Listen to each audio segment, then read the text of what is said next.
Sorry, Prabhu, are you gonna? Okay, so are other people going to chant? I don't really know.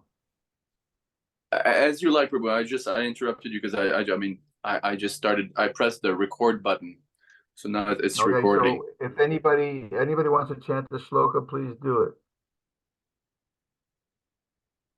I don't have the book with me in front of me, but if anyone else wants to. Yeah, thank you. Najayate mriyate vakadachin ayam buddha bhavita vanna bhuya ajo nitya shashvato yam purano nahanyate hanyamane sharire. Anybody else? Okay. So we'll do the word for word. Okay, go ahead, chant. Nayam bhava bhavita vana bhuya ajo nitya sasvato yam purano na hanyate hanyam mane sarire. Hey, Blake's here, by the way. Pushkar Prabhu, this is Blake from Denver, Colorado. Hey, Blake. Looks familiar. You been to Alachua? In 2008. Okay, so I probably maybe saw you if you stayed more than a few days, unless you just came in during the day for a half hour or so. I'll just take your leave for 10 minutes, Prabhu. So I'm just going to take a shower and then continue listening as I do puja. So please continue. Mute myself. All righty. So I'm holding the mic because I'm not sure if it was too far away, but let me know if it doesn't sound right. All right, so everyone's done chanting. Or Blake, did you chant or you chanted? No. All right, if you want, chant that 20, verse 20. Verse 20? Okay. Give me 2 seconds. I'm going to pull it up.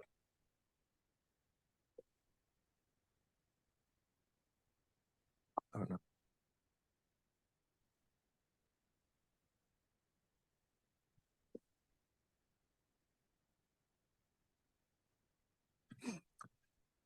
Na jayate mriyate va kadasin nayam bhutva bhavita vana bhuya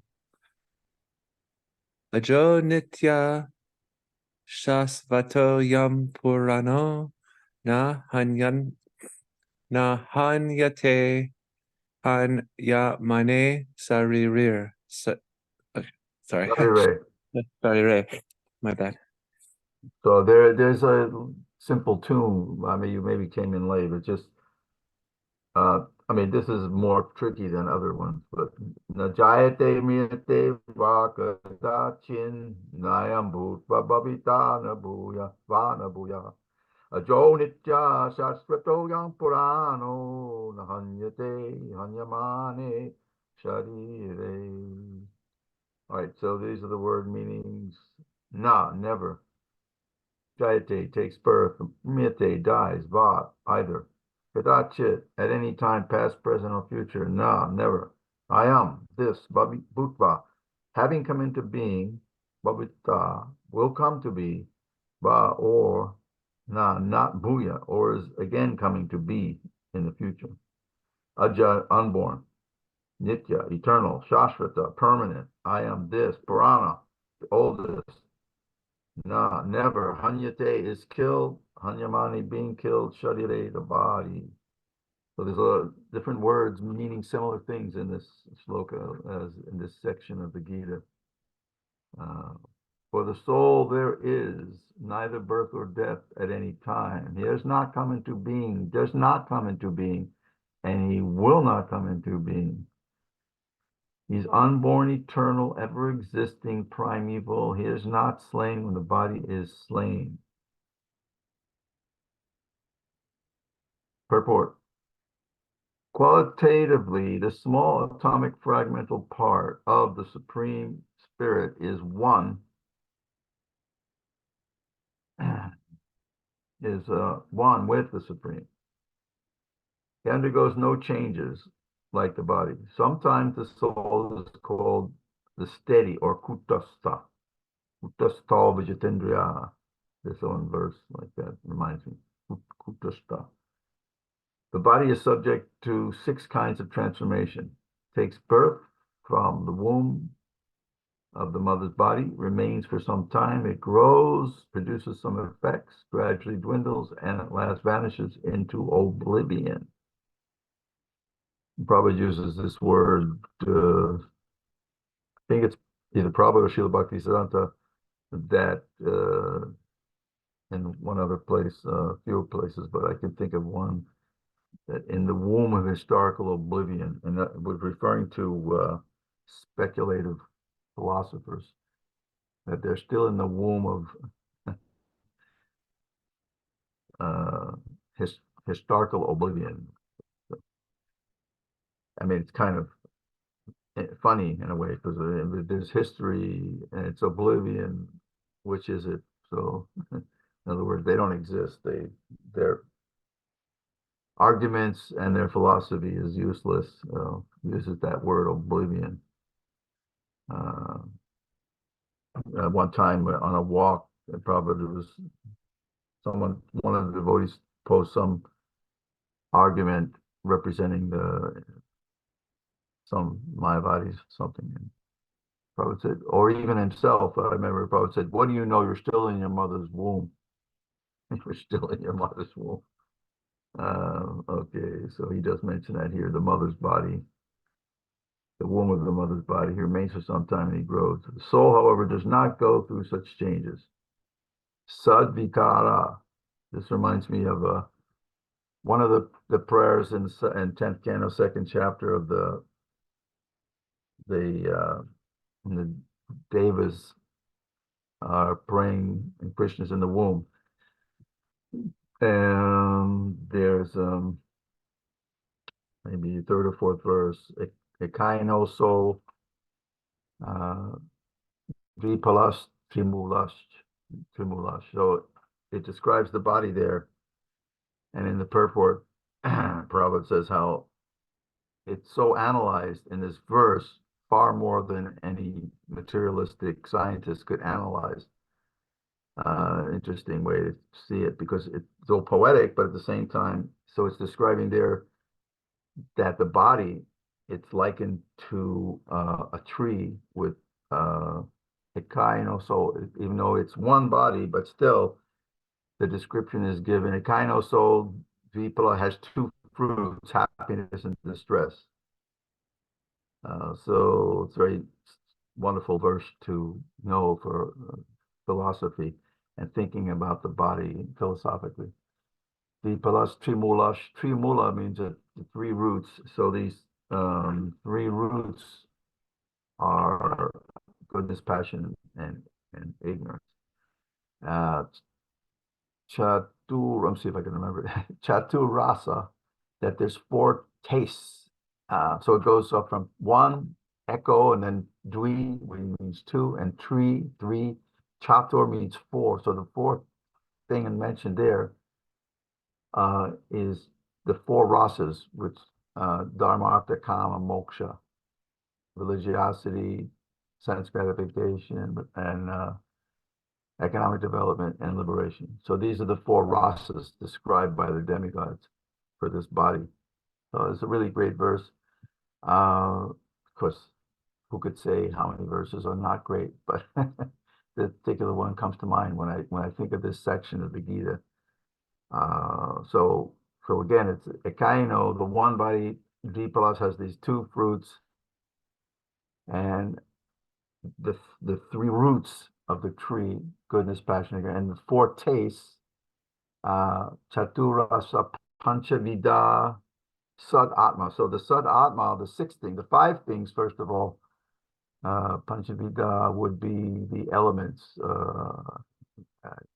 or the senses rather. I think they're the senses. So 5 senses, touch, taste, like that, feel, seeing, all those senses. And the 6 things are this, the sad atma, that no, actually the sad atma is not even this. You can say it's this, but actually it reminded me of this. But the sad atma, it was the lamentation, illusion, birth, death, hunger, and thirst. So those are the sad atmas. But these are also 6 circumstances. But it always reminds me of this verse, this wonderful verse. And then, of course, the 7 are the layers of the body. Uh, the skin, the fat, muscle, bone. So scientifically analyzed. Interesting. So many things in the Bhagavatam, like the baby in the womb and how after so many days, what happens to the semen, the particle, how they would know that, although, in the Bhagavatam from so many thousands of years ago is kind of amazing things. Even there's some temples in India where it shows exactly what looks like the particles of semen mixing with ovum and sculpted into the temples are like 1,200-1,400 years old. Many amazing things there are. Okay, so we may as well finish that verse. So the verse, again, it says the Nava, the 9 things are the 9 holes of the body, 2 eyes, and the nose, like that, rectal, and Dasachari, the 10, then it gets the 10 leaves on the tree, the 10 hollows, the 10 layers of the 10 layers, the 9 layers, like the skin, bone. That was 7. 8 are the holes in the tree, and 9, Nabalaksha, the 9 hollows, and the 8 are the elements: earth, fire, air, water, ether, like that. The 10 are the leaves of the tree, which are the 10 life airs. Generally, we usually refer to not 5 life airs, but there's 10, and some are less mentioned. So, like that. So then finally, the last line describes the cargo, the 2 birds in a tree, which is referring to this living entity. And in these purports we see in the 2nd chapter here, how from the Upanishads we usually get the references about Samani Vrikshe Purusho Namagno. Purusho is also mentioned this verse of Purusho, the supreme person, Purana. No, he's just Purana here. Ajo Nitya Shashvato Purano, very old. So these verses describe the 2 birds. One is eating. So similarly, this 10th canto verse describes it. 2 birds in the tree. In this tree, it's different than the first line describes 2 fruits, happiness. But in the end, last line, it describes the 2 birds of the tree. So very wonderfully described there, to think of the body. And in very great detail in the 4th canto, Narad Muni's describing to King Pachini Bharshat this story of Paranjan. Now the Jana means the person, living entity. I mean, many times Jana just means people, with bodies, but it technically it means the person in the body. And Pura means very ancient, or as it says here, Purano, and Nityam. Purano, Ajo, unborn. Ajo Shashvatoyam Purano. Ajopi son. Krishna also in the 4th chapter of the Gita, he describes himself as Ajo. Jopi son Abhyatma Bhutanam Ishvaro. But he's Ishvaro, means he's the Lord of all the other unborn. We have that same quality. It says here, qualitatively, we're small, it says in the first line, and Krishna does not undergo any of these changes like we do, because we're very tiny. But we have that same, if you know the 15th chapter, the very well-known verse, Mami Vangsha Jiva Loke Jiva Bhuta Sanatana, that the living entities are struggling in this material world. They're my amsas, they're my parts. Mami Vangsha, that's 15, I forget. Mami Vangsha Jiva Loke Jiva Bhuta Sanatana Manasastan Indriyani Karshati Prakriti Karshati. They're struggling with the senses in this material world, but they're my parts and parcels, Mami Vangsha. They're also eternal, but we have our little independence. This is one argument that philosophers have been trying to deal with, but In Krishna consciousness, we understand we have our little tiny independence. We're not just one. That becomes a Mayavad philosophy, that you're just one somehow. You became under the illusion that would make illusion stronger than Krishna, and that would be ridiculous. So there's so many arguments against it. There's no taste to the impersonal idea. So we'll keep reading this purport. The soul does not take birth, and the soul does not die. Anything which has birth also has to die. Antavanti me deha. I think we just might have seen that verse. Antavanta. Ajantavanta konteya nateshu ramate buddha. In the 5th chapter of the Gita, there's described there something that the wise man does not take pleasure in sense gratification. So we can always know that we're fools whenever we're taking pleasure in sense gratification. But Buddha, naramate, nateshu ramate Buddha, they don't take pleasure because they know it will end. So there's no pleasure in it, really. There is very flickering. And therefore, Krishna says, in the 13th chapter, or I believe he says, yet amritam ashna, you will taste the eternal. You will taste the eternal. Because here we're reading the basics of Bhagavad Gita.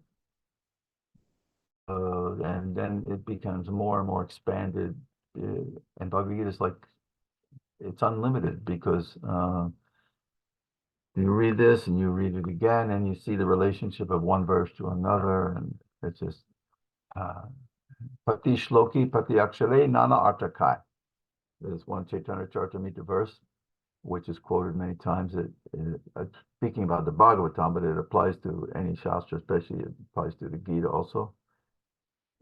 That Krishna Toyo Bhagavata Vibhu Savashraya. That Tulya means equal. Krishna Toyo Bhagavata. So this Bhagavata, Prema Moy Bhagavata, is full of prema, and every shloka, Pati Shloki, Pati Akshare, every syllable, there's many, many new lights, Prabhupada used to call it, new enlightenment will come out. You can go back and read and read and read every day, chant and read it, and hear someone else say something, and you'll find something new in there. You'll see a relationship. You'll read this, then you'll think, oh, that reminds me of this verse in Kavim Purana Manasya where Krishna tells Arjuna to think of Krishna as the most intelligent. Kavim means also poet, wise person. Kavim Purana Manasya.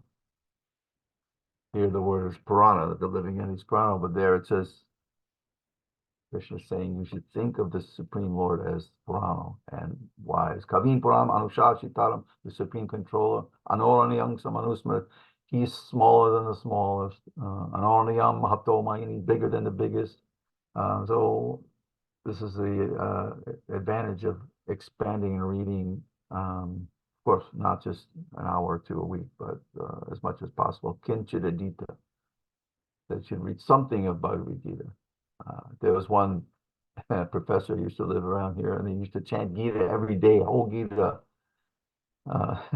in his mind too, which was, I mean, very intelligent, but then he got very offensive, even though he was chanting the Gita. I mean, he might still be chanting, but because one time I introduced him to Bhakti True Maharaj, and I said, oh, he's a big professor at the university, and it's not like he chanted when he was a small kid. He just he had learned it recently, but still he was chanting, and so Bhakti True Maharaj asked him, how long does it take you?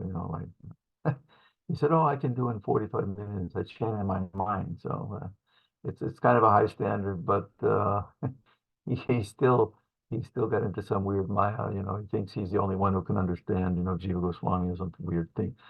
He got off when he learned so much Sanskrit that he just went completely, what we would consider, boom, mad.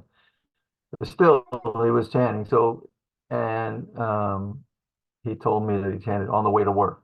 Okay, you know, but I mean to chant whole Gita in your mind, you know. So just think that it's still it's just a high bar um, to chant it every day and to chant it in your mind because it's faster to do it in your mind. So, but it's not necessary. I mean, Prabhupada did not say to do like that, but he wanted like when in New Vrindavan, Prabhupada told Kirtananda that he asked. Well, first the boys came or the kids and they chanted. And then Prabhupada said, so they're learning the verses? And he said, oh, yeah, learning the verses. He said, not just verses, you memorize the purports. He said, memorize it and memorize the purports. In Dallas, another incident where the kids were trained to chant important verses and they came before Prabhupada, might have been 74 or so, and they chanted all these, you know, important verses, Rasoham or Sarvadharma, whatever, Tattva Deham Puna Janma.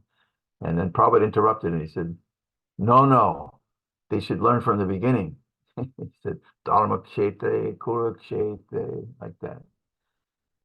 Everything one after another, like that. Every verse, one after another. So it's very important to know Bhagavad Gita. There was supposed to be class every night, but so people are meant to study, learn it. It's unlimited. Pati Shloki Pati Akshare. Nana Artha. There's so much value in just even a syllable of Bhagavatam Gita. Okay, so onward here on this purport. Ever-existing primeval.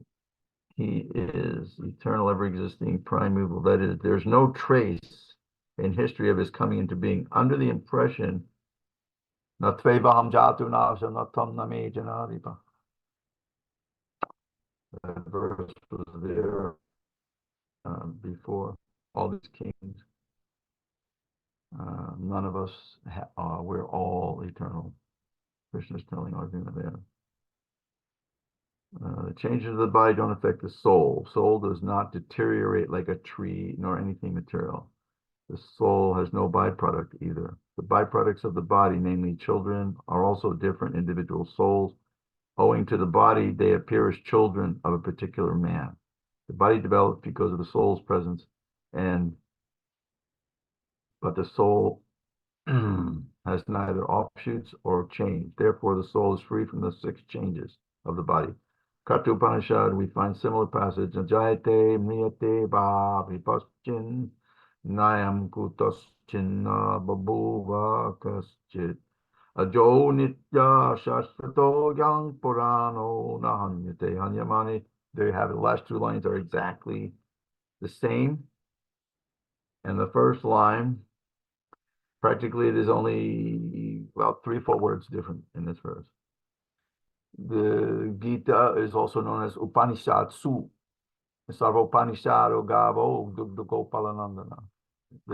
All these Upanishads are like Krishna is the coward boy. He's taking the nectar of all the Shastras and squeezing it into this Bhagavad Gita.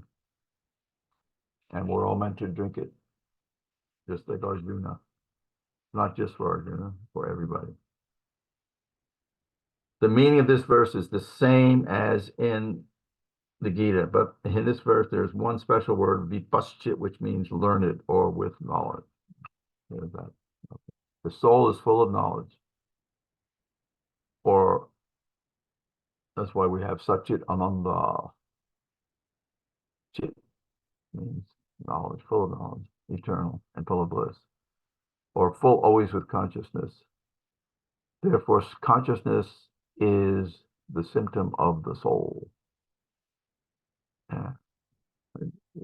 We have that, I think, in the 3rd chapter. It describes Indriyani Pranya Horindiyabhya Paramamas Masastu Paro Buddhi Buddhi Paratastu Sa. There's the different gradations of getting the senses and the Indriyani Paranya.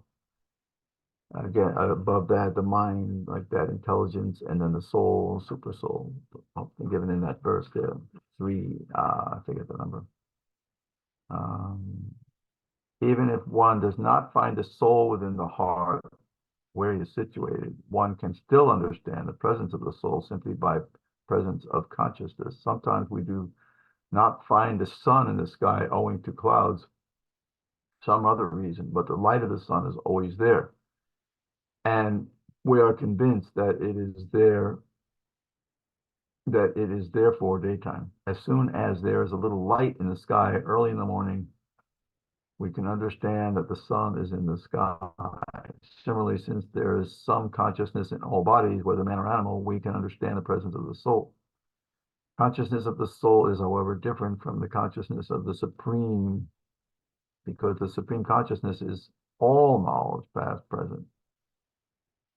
So, does anyone know that verse in either English or in the Sanskrit, where Krishna says this exact, that he knows everything past, present, and future? Anyone out there can say?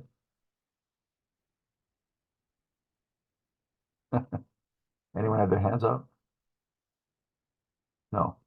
So you can find that verse that I know everything past, present, and future. I think it's in 7 or anyway. There's another verse in the 4th chapter where Arjuna is asking Krishna, how do you, you're talking about the sun god. I mean, this is, sun god is billions and millions of years ago. How is it that you could be there with the sun god? And then Bahuni me vyatitani, where Krishna tells Arjuna, many lives you and I both had, but you are forgetting. I can remember all of them, but you have forgotten. And then Prabhupada explains in one letter and some other places that Arjuna always appears with Krishna. He always, whenever Krishna appears, he appears in the material world. And he hears the Bhagavad Gita. Ajopisa, Hunime Vyatitani, Janmani Tavacharjuna, Bhavasyan, like that. So that's another way where Krishna says it. Can I ask a question? Yeah.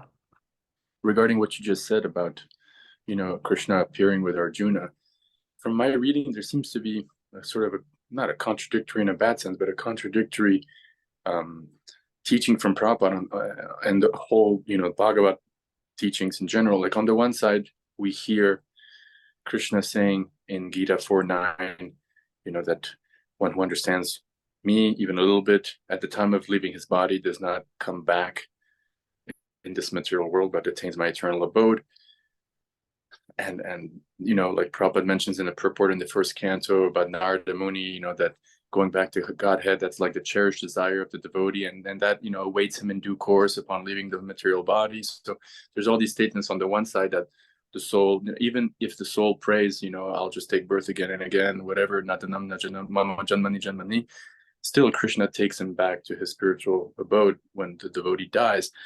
At the same time, we also hear things about the eternal roadshow, right? And how soul just accompanies Krishna in body after body, life after life, in different planets, in different universes, to continue spreading Krishna consciousness among conditioned souls. You mean roadshow is like where Krishna appears like on a particular planet? Yeah, where Krishna appears. It doesn't really say that. When Krishna appears, it's non-different. Even when Prabhupada is walking in Vrindavan on a morning walk in 76, and someone asked about the trees, are they going to go back to Godhead? Prabhupada said, they are already in Godhead. So it depends on our vision, what is the roadshow. And that's not even the roadshow. I mean, Krishna is not present when Prabhupada said that. So when he appears, it meant, especially for persons to see Krishna who, before they enter the actual spiritual world, Krishna's in the material world, in Boma, Vrindavan. So I don't see a big contradiction, but you could say it's a contradiction that, why doesn't Arjuna go back to the spiritual world? But it seems like a pretty good benediction that if every time you appear, you're with Krishna, hearing the Bhagavad Gita. That's not a bad deal either. It might only be Sakya, like the level of Sakya Ras. It's not.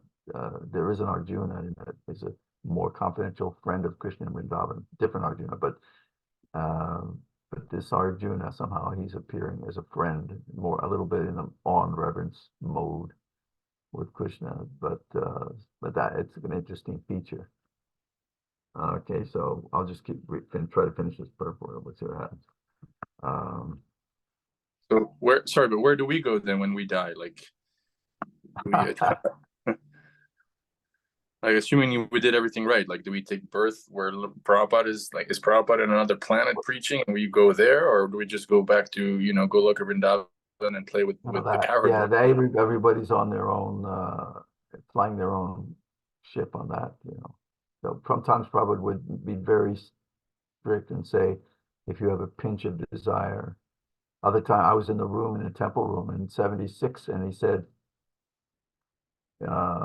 this was a time when it was a pretty amazing mystic feat that Prabhupada performed there, because there must have been at least 200 plus devotees in the room, and there was a balcony, and it could hold, if you crammed up the balcony in LA, you probably have 250. I don't really know, but and he put two fingers. He was denouncing Mayavad, saying, "No, we say Guru Goranga," and he put up his two fingers. That's what this means. Two, this is like Madhacharya, not just one. We say there's two, but he says, or he said, if you chant 16 rounds, I guarantee you'll go back to Godhead. And he looked at everyone simultaneously. That was the amazing thing. Like, they say when you're doing public speaking, try to catch someone's eye. Where Prabhupada is able to catch everyone's eye. I mean, they all felt it. I mean, we speak with people, and then they Prabhupada looked right at me. No, he looked at me. I mean, to look at seemingly appear to look at every single person of 250 people in a split second. It's pretty amazing. That's another subject. Prabhupada's sometimes releasing his mystic powers, which he didn't do often, but that was an amazing thing. Everyone felt he looked exactly, not even, but through you, and convincingly. So sometimes it said we have to know exactly what our eternal mood is with Krishna, and so that's also there. Then we have to start. It's meant also for giving us impetus to find out more. Am I just going to go back? There must be something else. Then we're going to start getting interested in reading more Bhagavatam. And Prabhupada says in the beginning of the Gita, in the beginning of the first canto, in the intro or somewhere in the first canto purport, where he says, a serious student will study the Goswami literature, because some people argue, well, we only read Prabhupada's books. Well, if you read Prabhupada's books, he gave you instruction. He says you can read the Krishna Bhavanamrita by Vishwanath Chakravarti. He says to read in the CC, he'll recommend reading all of Jiva Goswami's books, and that's a lifelong, multi-life occupation. Just to study one Sandarbha, which Jiva Goswami, you just read it over and you can ponder it, what to speak of all six of them, and the Gopal, all of his books, and Sanatana Goswami's Brihad Bhagavatamrita. There's so much more to fill in, but so it's not minimizing Gita, minimizing Prabhupada, it's just expanding, tasting more and more. So one develops this Nava Rasa Damanujata Ramtamasi. One develops a newer taste. The taste is so wonderful. Let me just study this again. Let me just read the second chapter. Even the second chapter becomes nectar. Not just the basic, but it's always there. The basic. We don't give up the basics. In other words, some people want to jump off and go, even jump over the whole Bhagavatam and just jump into the 5 intimate chapters of the Bhagavatam. Even then, Sukadeva Goswami didn't reveal. He has different gopis chanting different shlokas, but we're not qualified. Probably would stress that. Are you really qualified? Even if Sukadeva Goswami, there's one verse given by Jiva Goswami, I forget it in Sanskrit, that he's in detail describing that Sukadeva couldn't speak on Radharani, even when Mahaprabhu was a householder, people would sometimes ask him, well, Nimai, we don't see that you're doing puja. But what they may have not seen was that, and he would tell them, say, well, I really can't do it because then I start crying and then my cloth is soaked and I have to change. It's not right to do. I change my cloth every time, so he couldn't do it. So this is the Shastras. They're Nitya Nirvana Vayamana. They're ever fresh. Okay, so we'll read this.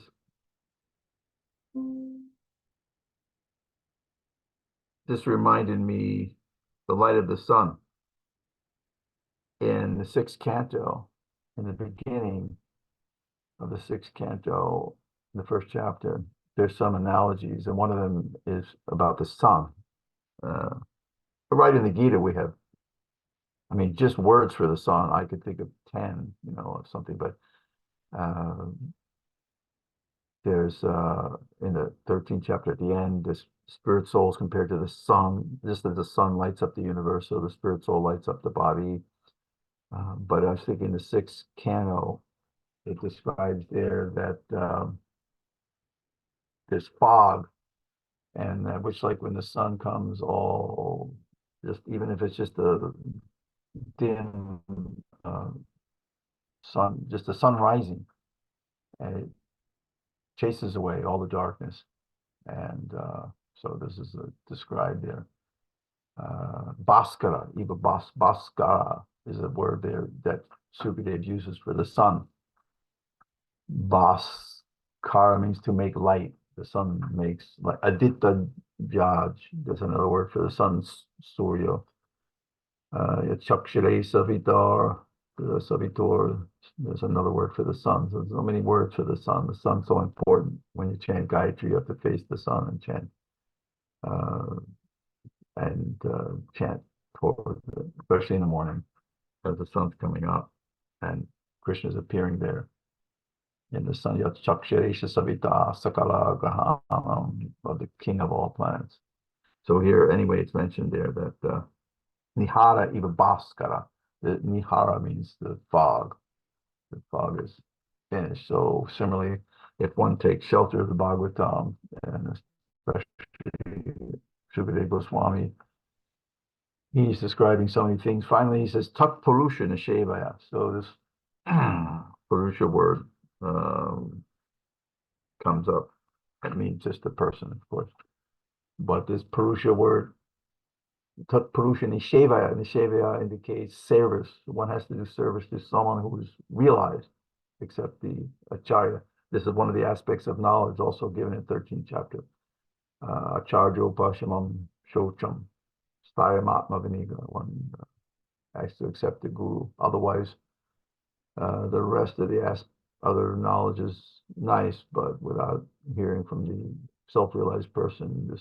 So we're reading, Prabhupada is speaking, or we can hear lectures, or we can hear other devotees, anybody. So we have to make contact with self-realized persons. Sadhu Sangha. Janma Mula. This is the root. Sadhu Sangha Janma Mula Hoy. The root of Krishna consciousness is association with the devotees. Without that, Satsangamakena Sukhavahena. The Kali Yuga is full of so many faults, but there's one good thing it's described there. Satsangamakena Sukhavahena. Sukhavahena means it brings happiness, brings pleasure. That is Satsangam. It's given later in the Chaitanya Charitamrita. That verse. But Sangam Akena Sukhavahena. And one of the reasons is Kritajano Yena Krisha Vimuksha. If we read the first part of Bhakti Rasamrita, the Nectar Devotion, there are 6 things, like in the beginning of the leaf, Kleshagni, Sulabha Moksha Laguta Krit. Moksha Laguta Krit means that Krishna consciousness given by Rupa Goswami and Bhakti Rasamrita Sindhu, it makes moksha very insignificant, not important. And there's a detailed description given later in the Madhya Lila, maybe 24, where it describes different impersonalists. They're very strict. They perform so much tapasya. But tapo kim, there's so different verses in the Bhagavatam, Shastri described it, all this tapasya, they're not so important. Antarbahish, what is it described? That Aradito yari haresh tapasa tatakkim. Probably like to quote this verse. Aradito yari haresh tapasa. If you worship Hari, Krishna, then tapasa kim. What is the use of so much tapasya?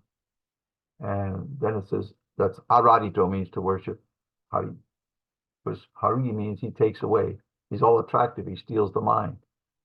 So you won't have any need of doing this tapasya, impersonal tapasya. Aradito yari. Yari means if you do that, then okay. Tapasya means what? What's the use? Don't bother with it. Just worship Krishna. Just read Bhagavad Gita. Chant Hare Krishna. That's it. We don't need to do severe austerity. Then it says, just to emphasize, is na radito yari hari. Not arari. Not, and if you don't worship Hari, definitely what is the use of your tapasya and all your nonsense austerity? It won't get you anywhere. Na radito yari hari.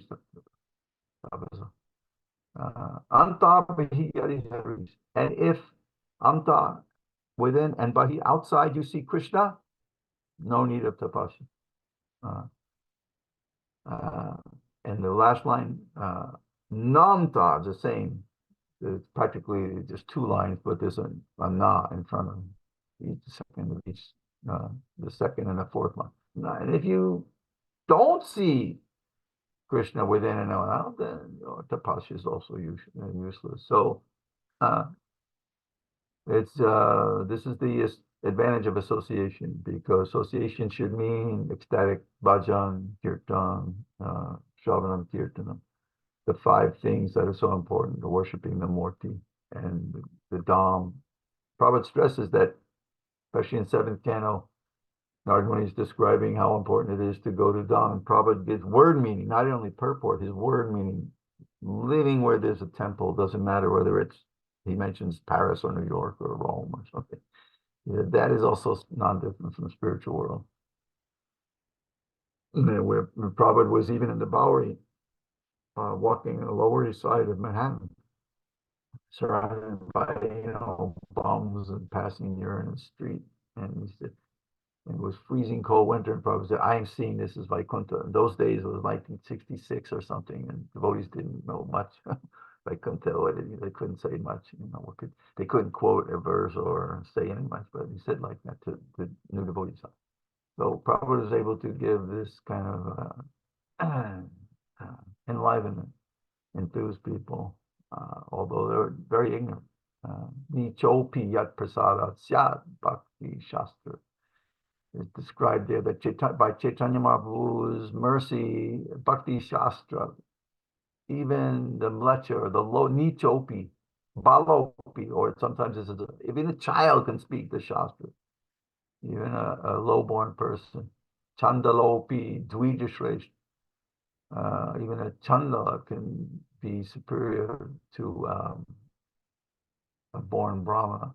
The born brahmana might be very puffed up also, according to Prahlad Maharaj. So therefore, Prabhupada had this kind of heavy-duty enthusiasm and faith that he could go to the West, and you read his poetry, he's quoting Prahlad Maharaj there, that one of Prahlad Maharaj's prayers, Evam Jananda Patitam Prabhavai, why have you brought me here? And he's invoking that particular verse. Of all the verses he could quote, but he quoted that. That Prahlad Maharaj is saying, I'm in a pit of snakes. As soon as Prabhupada saw the skyline, somehow or other, if you read the first canto purports, he already knew, he'd already been, without even coming to the West. He had this, I'm often amazed that Prabhupada wrote this before even coming to the West. You think that he already had been in the West. So he had this, just like Vyasadeva, that Vyasadeva, Kripaya Munina, out of mercy, he could see the future. Sattvaharam Pumsam, Karnadari Varnava. He's the captain of the ship. So Prabhupada literally came on a ship He literally came on the ship. Might not have been the captain, but he's the captain of the ship in Kali Yuga. So it's an apt. I was reading a description Prabhupada gave about being on the ocean. I was thinking Prabhupada had realization being on that boat, having 2 heart attacks. So he had full realization. We got to get through 10 verses. All right, let's see here. That reminded me of that. The light of the sun. We can understand the sun is in the sky. Similarly, in some consciousness, the consciousness of the soul, however, is different from the consciousness of the supreme. The consciousness of the individual soul is prone to be forgetful. Krishna Bulyo se jivanadi bahimuk. Bhaktivinoda Thakur probably used to quote it. In fact, it might be quoted in the introduction to the Gita that the soul is forgetful, a creep by jivere creep by koile Krishna Vedi Purana. Therefore, Krishna has given the Vedas and Puranas because the living entity is forgetful. That verse is given in the introduction to the Gita, Bengali verse.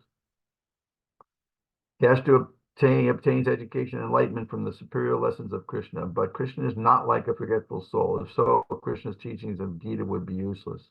There are 2 kinds of soul, namely minute particle, Anu Atma, and a super soul, Vibhu Atma. This is also confirmed in the Katha Upanishad. Anonium, we quoted that. Both the super soul, Paramatma, and the atomic soul, Jivatma, are situated in the same tree, the same heart of the living being. So you can read more detail if you read the chapters 24, 5, 6, 7.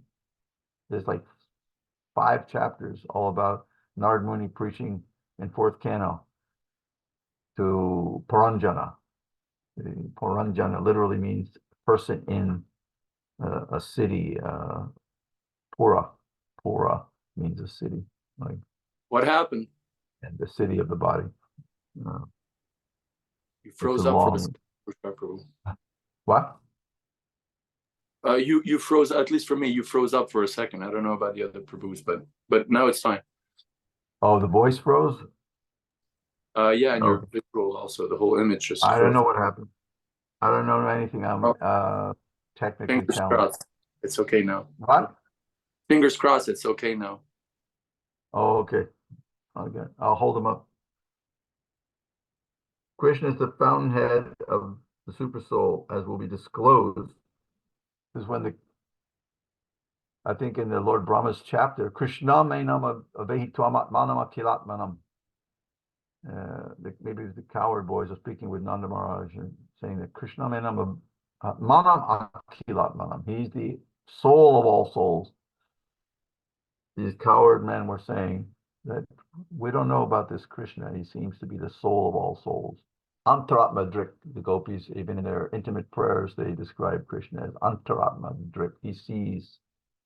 We know, Nakalo Gopinam, we know you're not the son of Mother Yasoda. We know that, well, not only the son of Mother Yasoda, but you're Krishna. So most of the time we hear the gopis are completely in the Yogamaya, and but they know. Sometimes it comes out in their prayers. They say he's Antaratma Drik, or the coward men. They say Akilatmanam, Jagat Hitaya. They've come to benefit the whole universe. Okay. It will be disclosed in the following chapters, and Arjuna is the atomic soul, forgetful of his real nature. Therefore, he requires to be enlightened by Krishna or by bona fide representative, the Guru. Veda vinashinam nityam yainam ajamabhyayam katam sa purusha partha kam gapyati hamtikam. O Partha, how can a person who knows that the soul is indestructible, eternal, unborn, and immutable kill anyone or cause anyone to kill? Avinasham, indestructible. Avinashi tu tadvidhi yena sarvamidam tatad. We get this word many times in Gita, several times anyway. Nityam. And we're just getting familiar. If we're just reading the beginning of Gita, we get familiar, and then after a while, the words become very familiar, more and more familiar. So we can think of so many verses, Nityo, with the word Nityo, or Vinasham, Abhyayam, Lokam Abhyayam. Everything has its proper utility, and a man who is situated in complete knowledge knows how and where to apply a thing for its proper utility. Similarly, violence also has its utility, and how to apply violence rests with the person in knowledge. Although the justice of the peace awards capital punishment to a person condemned for murder, the justice of the peace cannot be blamed because he orders violence to another person according to the codes of justice. In Mano Samhita, the law book for mankind, it is supported that a murderer should be condemned to death so that in his next life he will not have to suffer for the great sin he has committed. Therefore, the king's punishment of hanging a murderer is actually beneficial. Similarly, when Krishna orders fighting, it must be concluded that violence is for supreme justice, and thus Arjuna should follow the instruction, knowing well that such violence committed in the act of fighting for Krishna is not violence at all, because at any rate, the man, or rather the soul, cannot be killed. So, for the administration of justice, so-called violence is permitted. A surgical operation is not meant to kill the patient, but to cure him. Therefore, the fighting to be executed by Arjuna at the instruction of Krishna is with full knowledge, so there is no possibility of sinful reaction. So, we have to say something about that. Prabhupada sometimes mentioned there's 80 Dharma Shastras, and he mentions the Mano Samhita because that is the most famous, the most used. But so these Dharma Shastras are meant not, when we read, say, a verse in the Gita, the end of the 8th chapter is when Vedeshu Yageshu Tapashu Chaiva. And so that verse describes, Prabhupada said, this is the description, a summary of chapter 7 and 8, the last verse in chapter 8. And that one understands Krishna Bhakti Koile Sarva Karma Krita Hoy. It says Chaitanya Charitamrita verse. If one has full faith that if he performs bhakti, then all other things are accomplished. All other things are accomplished. Prabhupada gave the example of a goldsmith's hammer. He's hammering gold. Or it would take a long time for him to say, build a house or something. But if you take a blacksmith's hammer, then boom, there's some Bengali saying like that. The blacksmith's hammer, one shot, boom, you can hammer something very quickly. Or example is given sometime, Prabhupada gave this example that if you have sores all over your body, you could put ointment, some Ayurvedic something on each sore. But no, better to bathe and get in the ointment. Take a full bath, and that you won't have to worry about each sore putting it on. Of course, you can't stay in the bath, but I'm just thinking of some devotees in Mayapur in 1974.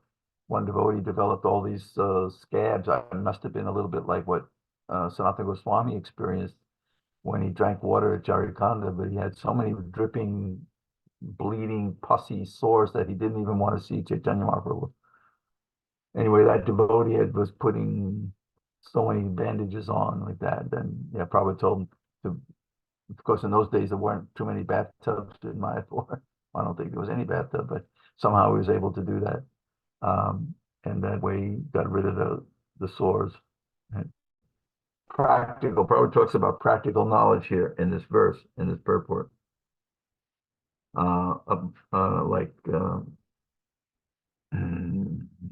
It's concerning Arjuna, but it applies for everything. What does it say here? Has its utility. Similarly, violence has know how and where to apply a thing for its property. This is what Prabhupada was really expert. Desha Karlartha Yuktani. This is a verse in the first canto where Arjuna is speaking, and he's after Krishna has already left, disappeared, and he's saying Desha Karlartha Yuktani Krita Popashamanicha. Now I'm realizing that what Krishna told me is applicable for all times and places. Desha, Kala, Artha, time and places, circumstances. Desha, Kala, and it relieves the burning of the heart. Kritapo Pashamanija. Govinda Bihatani me. That's whatever our Govinda spoke to me. Now I am thinking of that. Because it always relieves the heart. It's not that one had to be Arjuna at that particular time, but these instructions are good for all times, all places, all circumstances. It brought to mind one, we were walking with Prabhupada in Mayapur in 74, and in those days, maybe you've been to Mayapur, but so the Goshala was over near the front gate. It was a small Goshala. There's only a few cows. So in 75, 6, they moved it over and made it, gradually became bigger and bigger. But in those days, so one devotee was walking with a cow, and I was standing, it was about 4, 5, 6 of us walking with Prabhupada, and the cow was walking towards us. And of course, the cow had horns. So Prabhupada put his cane out, just in case that cow, we didn't even know in those days, Prabhupada had been gored by a cow when he took sannyas. But so he quoted Chanakya Pandit that one should be wary of nakinam, animals who have nails and horns, shringinam. As soon as you see any animal with horns, nails, claws, teeth, like that, one should be very wary. It's the same verse of Chanakya that many times probably quoted, that Strishu Raju Kaleshu Cha, that an intelligent person is very doesn't put faith in a politician or a woman. But actually the other part of the verse describes these animals with horns and claws, especially teeth, I think also. They all have teeth, but animals can be. So probably put his cane out. It was kind of unexpected that, oh, this cow is coming. It just looked harmless, but it might have been 15 feet away, and he put his cane out. So Prabhupada was always ready to apply the philosophy in every time and place. Be wary. Anyway, we can go off on so many of those kind of side trips. Let's just keep reading.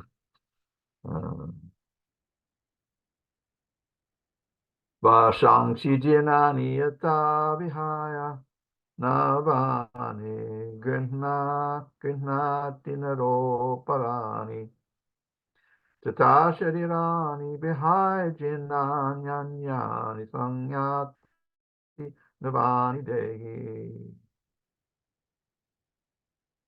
As a person puts on new garments, giving up old ones, the soul similarly accepts new material bodies, giving up the old and useless ones. Purport: change of body by the atomic individual soul is an accepted fact. Even the modern scientists who do not believe in the existence of the soul, at the same time cannot explain the source of energy from the heart, have to accept continuous changes of body which appear from childhood to boyhood, and from boyhood to youth, and again from youth to old age. From old age, the change is transferred to another body. This has already been explained previously in 213. Dehi nosmin yata dehe kumaram yoganam ja. Transference of the atomic individual soul to another body is made possible by the grace of the supersoul. The supersoul fulfills the desire of the atomic soul as one friend fulfills the desire of another. So, okay. In the Bhagavatam, again, in the story of Paranjana, and Paranjana became a woman, and he married, and he became Vaidarbhi. And when Makaradwaj was her husband, he was a great Kshatriya. So now remember, this is a huge metaphorical story lasting 5 chapters, or more than 5 chapters, in the 4th canto, from 24. The title of chapter 24 is singing the song of Lord Shiva, but a good chunk of the last part of the chapter starts Paranjana, and it goes on to chapter 25, 6, 7, 8, all the way up to chapter 29.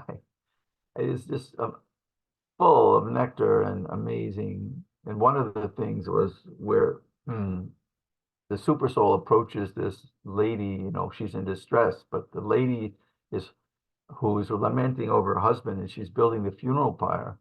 She's also compared to the disciple, how the disciple should take up the mission of the guru and should want to die rather than, if he can't fulfill the mission of the guru. That's how important it is. So Sakaya, this word is used, the friend. Don't you remember the super soul comes and approaches and says to her, to the living entity, who is not really that lady, but it's just was previously this entity, this spirit soul. So I am your eternal friend. We're both swans together. Don't you remember one time you had an eternal friend, but you forgot? Krishna Bulyo. So this is all being brought out here in this, Krishna is telling Arjuna directly, but it just expands in the Bhagavatam. And so when you read that, it's all amazing, amazing thing. So somehow you forgot that we were friends. Hamsa Hangsena Patibodhate. It says, you're also a swan. I'm a swan.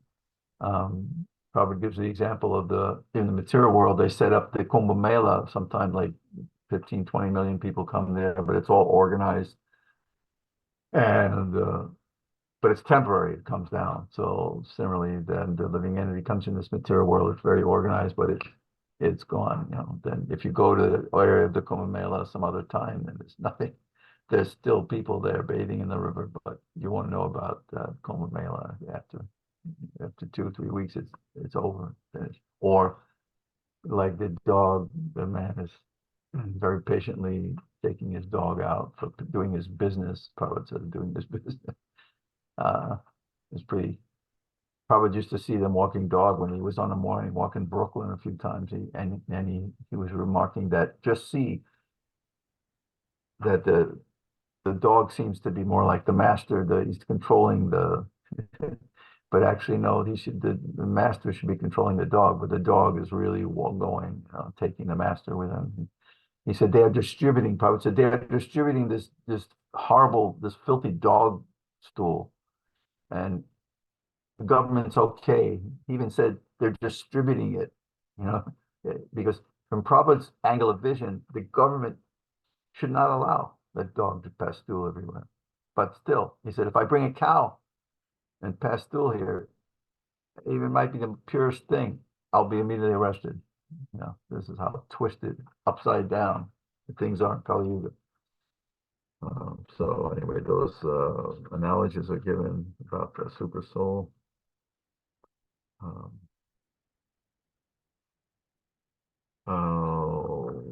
Regarding Arjuna, Prabhu, may I ask a question? sure. Where are we? Regarding Okay. the verses you referred to here in the Bhagavatam, where Krishna tells Puranjana Puranjana taking birth as that princess or that queen, we're both swans, we came from the same lake. So what's your take on devotees who use that verse or that passage to justify the claim that the soul comes from the spiritual world, that we did fall from Goloka Vrindavan, from an intimate relationship with Krishna, and therefore we are going back home, back to Godhead, and so on, as a challenge to those who say that not even the leaves fall from. I don't argue on that, because I just get entertained seeing both sides of that argument, because Prabhupada discouraged the argument, because most of the time, if he was directly asked, he would also quote this logic, Sanskrit logic, Kakataliya Nyaya, that you could speculate that there's a tall tree, a big palm tree with a fruit, and then the fruit fall, the bird flew immediately or simultaneously. So one observer is arguing with another guy, and you know that one, and he says, you see, that bird flew and then the fruit fell. He said, no, that's not what happened. It's kind of funny because who's watching so closely, but he's saying, no, the fruit fell and scared the bird. So in other words, you could go on arguing. Probably didn't see any use in arguing. There are Shastri, and quite a few times Prabhupada said, like in seventh canto, it is a fact no one comes from the spiritual world unless there's some mission like Jai Vijay.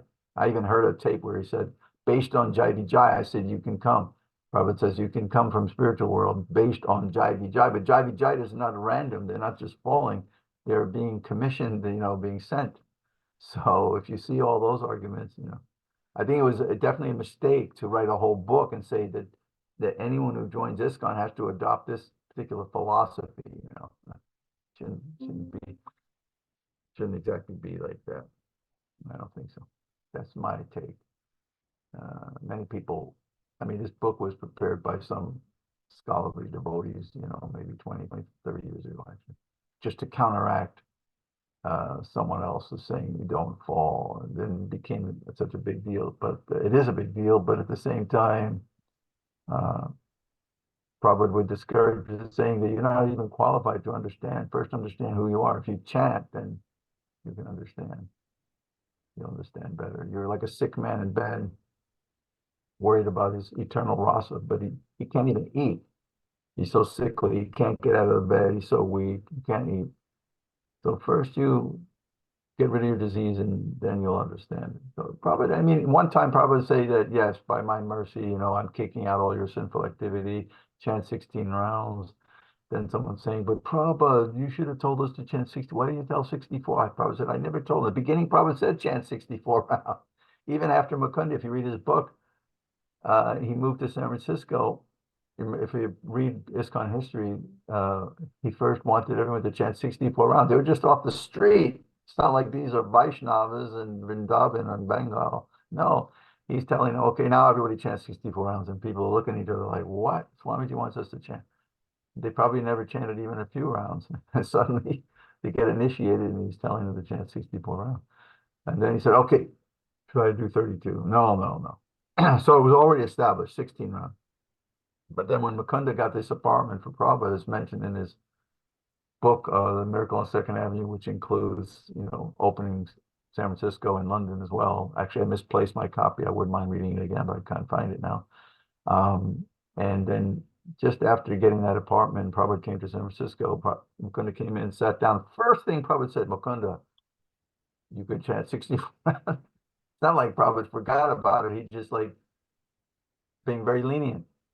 Not like, you know, so people complain, say, oh, Swamiji didn't tell us to chant 64 rounds. No, he still wants us to chant as much as possible. Of course, there's so much seva to do, but if possible, chant more every minute. Prabhupada always had his bead bag in between every conversation or every word. He was constantly chanting, or he was singing bhajan, or having a conversation, or shastra or something, translating. So this is a vyarta kalatvam, don't waste time, whether or not you're chanting 64, or you're doing 64 services, or somehow or other. Yena tena prakarena. Mana Krishna, the main thing is don't forget Krishna, but chanting is the easiest way. So some people are happy they can hear loud japa, like when we have our japa periods. Some people want to turn up, you know, but other people say, well, we're not offensive just because we don't want to hear Prabhupada, we're trying to hear ourselves, you know. Other people, they can't chant unless they hear Prabhupada just louder than themselves. So everyone's, you know, they're never going to totally agree. Well, did they fall? You know, but this has to be studied. You study Raghunath Das Goswami's books and study whatever you can. But I think that some substances, at least people shouldn't fight. He said, this is your American nature, Prabhupada said, you always have to fight over every single thing, you know. And whenever Prabhupada would come, or when Chaitanya Mahaprabhu was meditated on, Shamya Shastri, there's that verse, Halo Dunita Keda Vishadya Panmilada Modaya, Samyat Shastri Vivadaya, Samadaya Madhurya Maryadaya. This is a Kavi Karnapur, and he's glorifying Chaitanya. It was a very amazing verse. And how very easily when Mahaprabhu is present means, is he really present right now? No, but when we hear about and read about his pastimes, his instructions, we don't find people arguing over the Shastras. No, it's specifically that verse says, Sham, all the Shastras, there may be contradictions in the Shastras even. And Shama Shastra Vivada, argument, Vivada Samvada. This is one of the Hansa Guya prayers that Daksha offered. There's people arguing back and forth, but Krishna's within their heart, causing them to argue. So the argument might be good. It also says that one shouldn't be lazy, that don't, what is that verse in Bengali verses, is you should also, it's good to have discussion, but now there's a limit. Kaviraj Goswami warns don't fall into the whirlpool of false argument, the dark. They're just arguing for sake of arguing. Okay, agree to disagree, yes, like that. But no, yeah, that is given. The swan, but then people will say, no, the swan means the super soul, and but the rasa is not given. So the only thing you have to develop, but you're not. First, Prabhupada said, first, don't desire until you're eligible to desire. What is it? What's that term? Desire. First deserve, then desire. First deserve. So deserve is a big deal. Do we deserve? If Bhaktivinoda Thakur is saying in introduction to his, I think it's a Bhakti Aloka or one of the small book, Rasa. What does that say? Anyway, that he gives some details about meditating. He gives some important shlokas to meditate on while doing your archa and puja. Then he says, I've not given more detail. I don't really feel many people are qualified for this. So it's something to think about. Qualified. So even if you're doing, then what does it say there? Bhaktivinoda also has a saying, they used to quote it during that Amar Bhajan, Amar Sadhan, Nahi Jata Jata. I don't go here and there speaking about my. One time I asked I didn't even ask, it was another Prabhupada disciple in '83. He asked B.V. Puri, Prabhupada's godbrother, that, oh, Maharaj, how many rounds are you chanting? I was thinking, why was he asking him that? That's silly.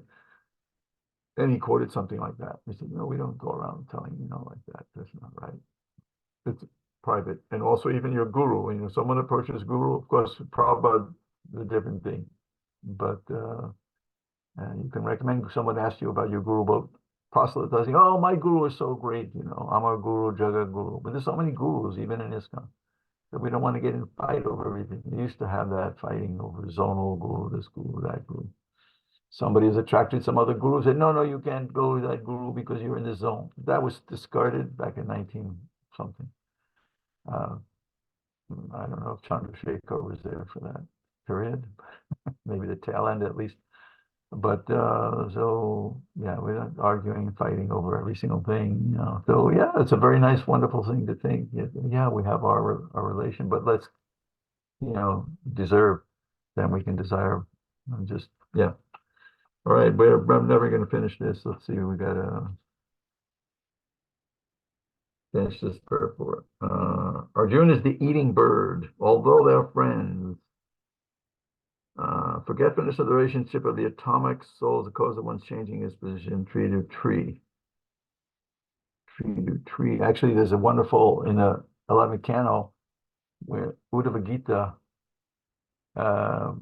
one of the analogies given is how one should be detached, just like birds. Sometimes a vicious hunter comes and cuts the tree down. I was reminded of that big time because my neighbor he's a devotee, but he cut down all these trees for no reason, really, just to get more light or some stupid horrible thing, really. Other devotees are very upset with him. It's his land, but he cut so many trees because some idiot Karmi told him, look, if we take all your trees, we do it free. So why would you go for that? Just don't do it. But he did it. So I was thinking of that analogy in the 11th canto where that the bird is very detached. So some bad guys come and they cut the tree. Oh, you need a tree for wood. You might cut a tree for a reason. It's not always bad, but either way, the bird is detached, immediately flies away and goes to another tree. Whereas if it's a human, he'll just sit and lament. What happened to my tree? What happened to my house? Of course, a human has so many other entanglements. The bird is detached. We have to look toward the bird. He's one of our gurus. There's so many gurus that Krishna is giving in that section. So one should be detached like that, birds and go off, forget about it. But we're much more attached. Mundaka Upanishad, Samani Vikshe Purusho Namagno. Although the two birds in the same tree, the eating bird is fully engrossed with anxiety and moroseness. as the enjoyer of the fruits of the tree. And we just heard about that 10th canto verse from the Devas about the tree and the two fruits, two birds, happiness and distress. If in some way or other he turns his face to his friend who is the Lord and knows his glories, Muhimana, or Mahimanam, Mahimanam iti vita shoka. So shoka means lamentation. Shokarnavam in the third canto, describing meditation on Vishnu, especially Kapila is instructing me, describing this Shokarnavam, that's another, there's an ocean of misery caused by crying in this material world. Engrossed with anxiety and moroseness, as the enjoyer of the fruits of the tree. But if in some way or other he turns his face to his friend, who is the Lord and knows his glories, at once a suffering bird becomes free from anxiety. Arjuna has now turned his face toward the eternal friend Krishna and is understanding the Gita from him. Thus, hearing from Krishna, he can understand the supreme glories of the Lord and be free from lamentation. So that reminds me of in the beginning of the 5th chapter of the 3rd canto, Janasya Krishna Vimukasya Daiva. Vimuka means turning your face. Mukha is the face. So there, Vidura is glorifying Maitreya. They're about to have this huge conversation that goes on through the 3rd, 4th canto like that, describing so many things, even onward. So in that, he's glorifying Maitreya and saying, you are so merciful. Nugraha Yeha. You're going to deliver you saintly persons like you, Anugraha Yena, Charanti Nunam. They go everywhere just to deliver who? It says Janashik persons, Janashik Krishna, Vimukasya Daiva. By Daiva, somehow by providence, they have turned their face away from Krishna. And what happens? Adharma, Shilasha Sudukitasha. They're suffering because this adharma, by turning their face away. Adharma, Shilasha Sudukitasya. So anyway, he's praising the guru in that way. It's a great verse to praise the guru. Arjuna is advised herewith not to lament for the bodily change of his old grandfather and his teacher. He should rather be happy to kill their body, rather be happy. It's pretty, probably only Prabhupada could get away with saying this. He's, one time Prabhupada's godbrother Sridhar Maharaj wrote an article for Back to Godhead, and he was describing chanting that if you don't have realization, or some people are just chanting like singing with this number, he described it like shooting a gun. It's a clown gun, where a flag will come out and say bang. This is a kid's toy or something. It's not a real gun, just a little flag that says bang. So this is the kind of thing. Most people don't have the adhikar to speak in such a detached way about killing the grandfather or so many things. So probably had the adhikar, he could speak in this way. Rather, they always want to try to screw out some meaning that Kurukshetra means the senses, and so many things. One who lays down his life, Prabhupada actually presented the Shastra. He used to quote all that verse from the end of the 16th chapter. Your Shastra vidimutra javartate kamakara. Those who reject Shastra, but that's everybody. It's not just you. It's everybody. Prabhupada's taking it exactly. Evam parampara praptam. So there's no cause for Arjuna's lamentation. Nainam chindanti shastrani, nainam dahati pavaka, nachainam kledyantyappo, nashosheti maruta. The soul can never be cut to pieces by any weapon, or burned or by fire, moistened by water, or withered by the wind. All kinds of weapons, swords, flame weapons, rain weapons, tornadoes weapons, are unable to kill the spirit soul. It appears that there were many kinds of weapons made of earth, water, fire, ether, etc., in addition to the modern weapons of fire. Even the nuclear weapons of the modern age are classified as fire. But formerly there were other weapons made of all. I think they do try to develop these weird weapons now, sound weapons, they really horrible things, and create storms over countries and by doing certain things. We don't really know, they keep it secret. But Firearms were counteracted by water weapons, which are now unknown to modern science. Nor do modern scientists have knowledge of tornado weapons. Nonetheless, the soul can never be cut. I remember Trump, he was trying to stop a hurricane by shooting a nuke. He didn't know anything about science or nukes or anything else or weather. And people were laughing like crazy, but somehow he was able to do so many funny things. Just shoot a nuke at the hurricane. The soul can never be cut to pieces or annihilated by any number of weapons, regardless of scientific devices. The Mayavadi cannot explain how the individual soul came into existence simply by ignorance, and consequently became covered by illusory energy. Nor was it ever possible to cut the individual souls from the original Supreme Soul. Rather, the individual souls are eternally separated parts of the Supreme Soul. Because they are covered by the illusory energy, because they are atomic individual souls, sanatana, they are prone to be covered by the illusory energy, and thus they become separated from the association of the Supreme Lord, just as sparks of a fire. Although one in quality with the fire, are prone to be extinguished when out of the fire. In the Varaha Purana, the living entities are described as separated parts and parcels of the Supreme. They're eternally so, according to the Gita also. So even after being liberated from illusion, the living entity remains separate identity, even as is evident from the teachings of the Lord to Arjuna. Arjuna became liberated by the knowledge received from Krishna, but he never became one with Krishna. Achejo yamadahyo yamakleja shosha eva cha nitya sarvakatastano achalo yang sanatana. Prabhu just mentioned this word sanatana, and now now we're getting the word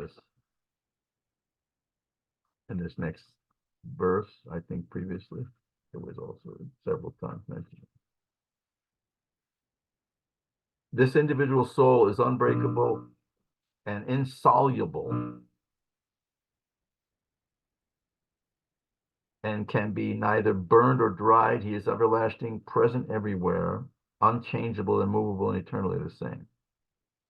So Sarvagata means there are souls everywhere. Shouldn't be misunderstood that the individual soul himself is all pervading. As Krishna is Sarvabhuta Shtamatmanam, Sarvabhutani Chatmani in the 6:29 or 31 describes as Sarvabhuta Shtatam Yomam. He's there. Spirit soul can go everywhere, whether it's sun, underneath the ocean, any place, but doesn't mean each individual soul. Krishna, on the other hand, Andantarashtra Paramanochantarashtam, he's within every atom, even the atomic particles or the tiny molecules, and along with all of his energies described in the Brahma Samhita.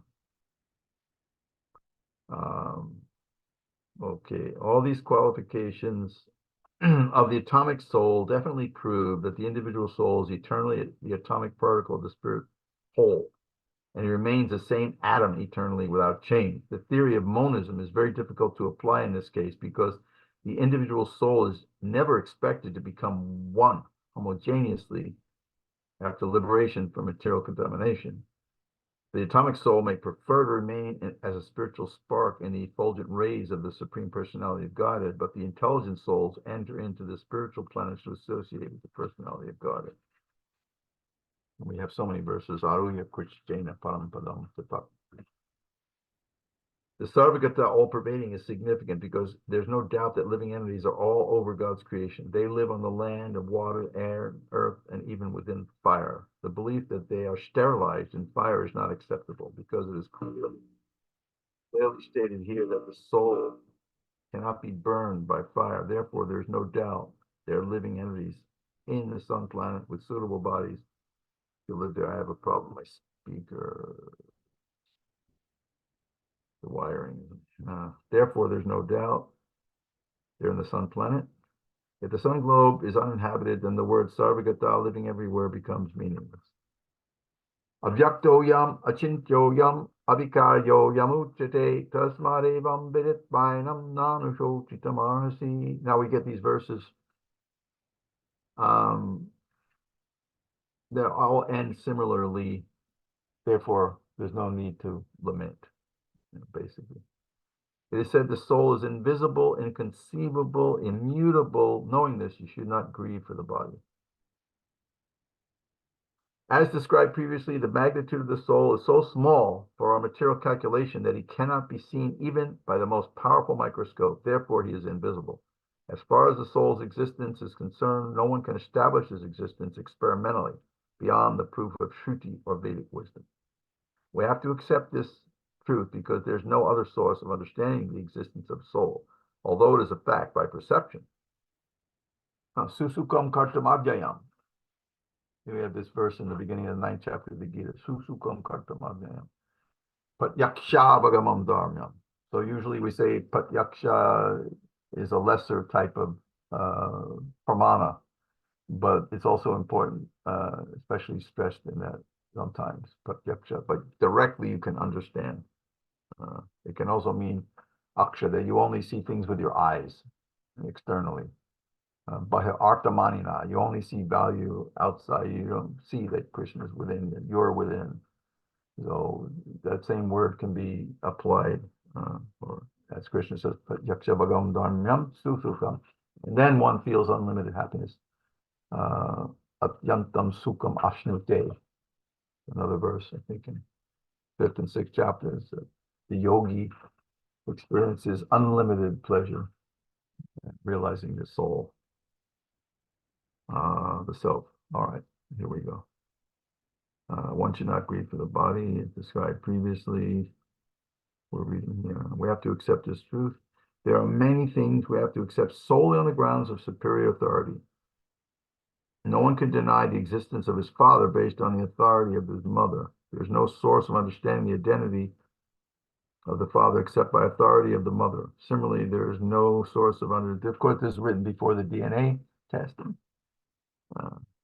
Similarly, there is no source of understanding the soul except by studying Vedas. In other words, the soul is inconceivable by human experimental knowledge. I was just reading Veda. I actually scribbled it down. I thought it was pretty far out. It was in the purport, probably. Vedas tattvam tapo brahman. Veda is synonymous with tapasya and Brahma. So when we say Veda, sometimes probably gave the explanation that Veda means knowledge in general. It's not like it has to be written in a book, but Veda means knowledge.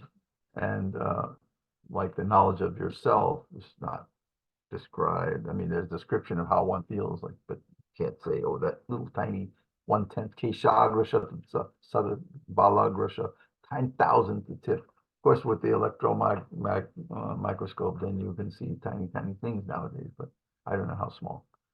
But still, it's described that Veda, Prabhupada so gave this very vivid example that just like you cannot say, when did children, were they born and not start crying?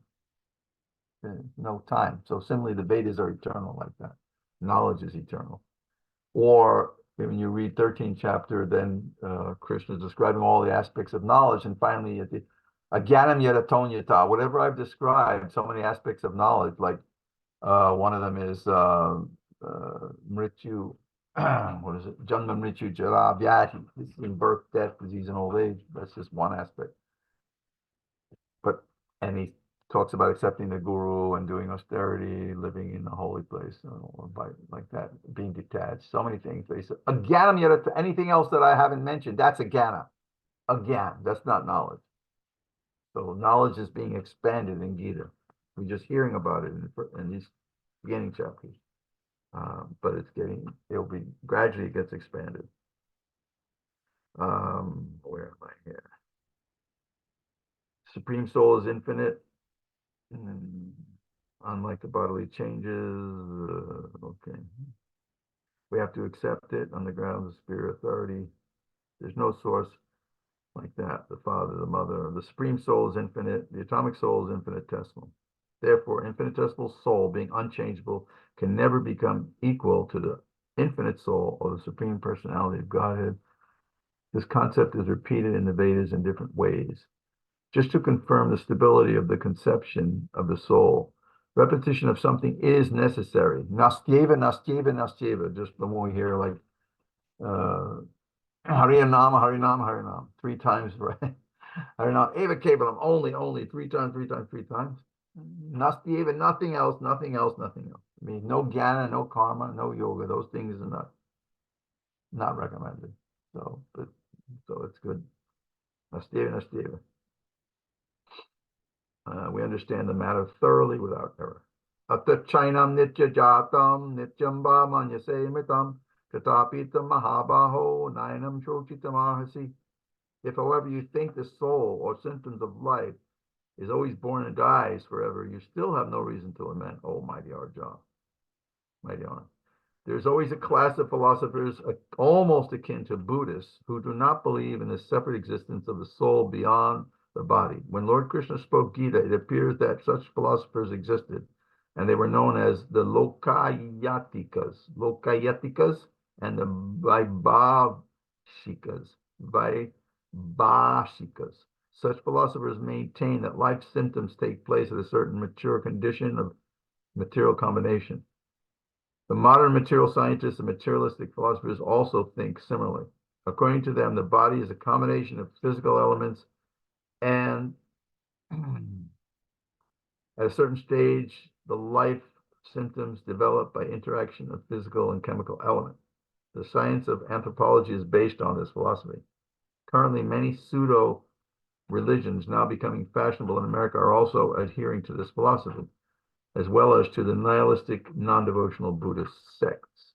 Even if Arjuna did not believe in the existence of the soul, as in Vaibhashika philosophy, there would still have been no cause for lamentation. No one laments the loss of certain bulk of chemicals and stops discharging his prescribed duty. On the other hand, in modern science and scientific warfare, so many tons of chemicals are wasted for achieving victory over the enemy. According to the Vaibhashika philosophy, the so-called soul or Atma vanishes along with the deterioration of the body. So in any case, whether Arjuna accepted the Vedic conclusion that there is an atomic soul or he did not believe in the existence of the soul, he had no reason to lament. According to this theory, since there are so many living entities generating out of matter every moment, and so many are being vanquished at every moment, there's no need to grieve for such incident. If there were no rebirth for the soul, Arjuna had no reason to be afraid of being affected by sinful reaction due to his killing his grandfather and teacher. At the same time, Krishna sarcastically addressed Arjuna as Mahabaho, mighty arm, because he, at least, did not accept the theory of the Vaibhashikas, which leaves aside the Vedic wisdom. As a Kshatriya, Arjuna belonged to the Vedic culture and behooved him to continue to follow its principles. So interestingly enough, because when you stay in Honolulu Temple anytime up in that, it's called the Nuuanu Valley. So there's at least 7, 8 Buddhist temples within close walking distance, because it's a beautiful place there, and somehow, but they're all different Buddhists. Like most, like there's Vietnamese, Korean, Japanese, Chinese, and Taiwanese, and they all under Zen. I guess the Zens are Japanese or something, but the Zen Buddhist temple is the smallest of them, and it's just, there's nothing growing. Anything can grow wonderfully right in that area, but they have just a rock garden, very cold, and actually a sign that says "visitors not welcome." I don't know if anyone even lives there. It's too small, but it's interesting. On the other hand, there's a devotional Buddhist temple, which is the opposite direction, really. And it's I think probably the bigger of any of them. And if you go there, they have pictures on the wall with all these demigods, just like we know, Kali and Brahma. They have their little slightly different conception of those demigods, but they don't have Krishna, I don't think. But they have. So they have a form. They have and they have offerings with fruit and incense, and so it's more of a devotional type of Buddhism. Chandrasekhar, you've been there? No, I don't know. In any case, no. So interestingly enough, I was in Prabhupada's room a few months before he disappeared, and there was a postcard sent from Allen Ginsberg, the famous poet. He helped Prabhupada in the very beginning, 60s, secure visa. He gave some gifts, like, and he introduced Prabhupada to many important people. But so Ginsberg had written this card, the postcard from, I think he was in Burma. He was in Burma. He was in Thailand, I think. He said, and he heard that Prabhupada was very sick. So he wrote a card saying, "I'm very, very worried, concerned that you're sick, and if I can do anything."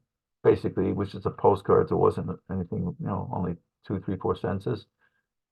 So then Tamal Krishna, he said to Prabhupada, he said, "Prabhupada, do you want me to write back to Ginsberg anything?" And Prabhupada said, in a very weak voice, Prabhupada said, "You can tell him to pray." Oh, Ginsberg had said he's practicing non-theistic Buddhism. So in Ginsberg's mind, there was a more theistic type of Buddhism, but he was making the point that he was practicing non-theistic Buddhism. I don't know why he told Prabhupada that, but Prabhupada's answer told Tamal Krishna to tell him to pray to his non-theistic deity for my improved health. Tell him to pray to his non-theistic deity. It means that Prabhupada could never envision anything impersonal. There had to be a deity. And it actually verifiable when you see some of those Buddhist temples, they do have deities. Not the supreme, and their philosophy is probably pretty wacky, but still, there's so many types of Buddhists. I'm just mentioning because it's brought up here about the Buddhists. But 27.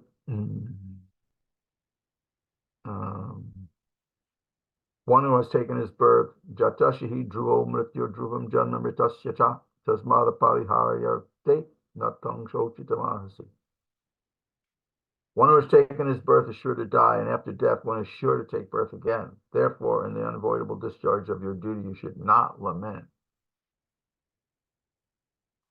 One has to take birth according to one's activities of life. This totally contradicts the last verse. I mean, not contradicts it, but the last verse was saying, well, even if you don't, he's stressing this point of don't lament. So he's saying, even if you don't accept the soul, which of course Arjuna wasn't, but here he's saying no. But one who has taken birth, death is certain. For one who is death, one is certain to take birth again. One has to take birth according to one's activities of life, and after finishing one's term of activity, one has to die to take birth for the next. In this way, one is going through one cycle of birth and death after another without liberation. This cycle of birth and death does not, however, support unnecessary murder, slaughter, and war, but at the same time, violence and war are inevitable factors in human society for keeping law and order. Of course, you have all the Muslim terrorists. They say that they're following their whatever code. They have to kill everybody, even you're minding your own business. Prabhupada said he called their religion cutthroat religion. They just naturally cut everyone's throat, just in case. And the reason they do it is so that they could enjoy sense gratification in their so-called heaven, not doing it for any good reason. The battle of Kurukshetra, being the will of the Supreme, was an inevitable event, and to fight for the right cause is the duty of a Kshatriya. Why should he be afraid or aggrieved at death of his relative, since he was discharging his proper duty? He did not deserve to break the law. He did not deserve to break the law, thereby becoming subjected to the reaction of sinful acts, of which he was so afraid. By avoiding the discharge of proper duty, he would not be able to stop the death of his relatives, and he would be degraded due to his selection of the wrong path of action. Of course, it's a long subject, but I'm going to read these verses. Avyaktadini bhutani vyaktamadhyani bharata avyaktanidharanyeva tattakapari devana. All created beings are manifest in the beginning, are unmanifest in the beginning, and manifest in their interim state, and unmanifest again when annihilated. So what need is there for lamentation? Purport. Accepting there are two classes of philosophers, one believing in the existence of soul, the other not believing in the existence of soul. There's no cause for lamentation in either case. Non-believers in the existence of soul are called atheists by followers of Vedic wisdom. Yet, even if for argument's sake we accept this atheistic theory, there is still no cause for lamentation. Apart from the separate existence of the soul, the material elements remain unmanifest before creation. From this subtle state of non-manifestation comes manifestation, just as from ether air is generated, from air fire is generated, from fire water is generated, and from water earth becomes manifest. From the earth, many varieties of manifestations take place. Take, for example, a big skyscraper manifests from the earth. When it is dismantled, the manifestation becomes again unmanifested and remains as atoms in the ultimate stage. The law of conservation of energy remains, but in course of time, things are manifest and unmanifested. That is the difference. Then, what cause is there for lamentation, either in the stage of manifestation or unmanifestation? Somehow or other, even in the unmanifested stage, things are not lost. Both at the beginning and at the end, all elements remain unmanifested, and only in the middle are they manifested, and this does not make any real difference, material difference. If we accept the Vedic conclusion as stated in the Bhagavad Gita that these material bodies are perishable in due course of time, antavanti me deha, but that the soul is eternal, nitya shokta sharirina, then we must remember always that the body is like a dress. Therefore, why lament the changing of the dress? Material body has no factual existence in relation to the eternal soul. It is something like a dream. In a dream, we may think of flying in the sky or sitting on a chariot as a king. But when we wake up, we can see that we are neither in the sky nor seated on the chariot. The Vedic wisdom encourages self-realization on the basis of the non-existence of the material body. Therefore, in either case, whether one believes in the existence of the soul or does not believe in the existence of the soul, there's no cause for lamentation for loss of body. Okay, so now we do the last verse for today. Then this subject sort of changes. Brad does an interim verse. I guess, oh, we do 30, huh? We do 30? Yeah. The 20 to 30. Okay, we do that. Yeah. The 31 is the different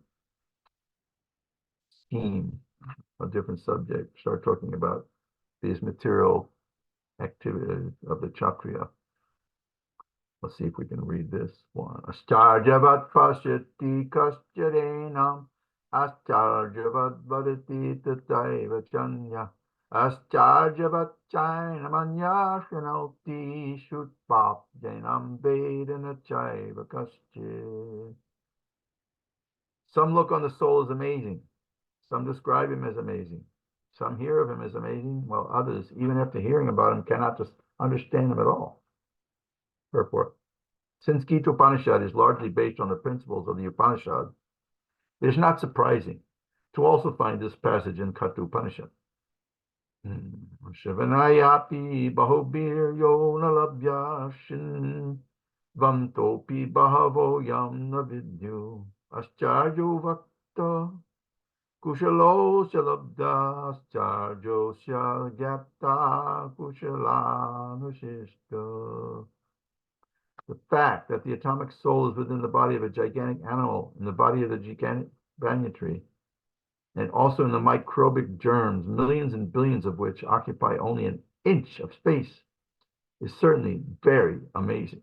Men with a poor fund of knowledge, and men who are not austere cannot understand the wonders of the individual atomic spark of spirit, even though it is explained by the greatest authority of knowledge, who imparted lessons even to Brahma, the first living being in the universe. Owing to a gross material conception of things, most men in this age cannot imagine how such small particle can become both so great and so small.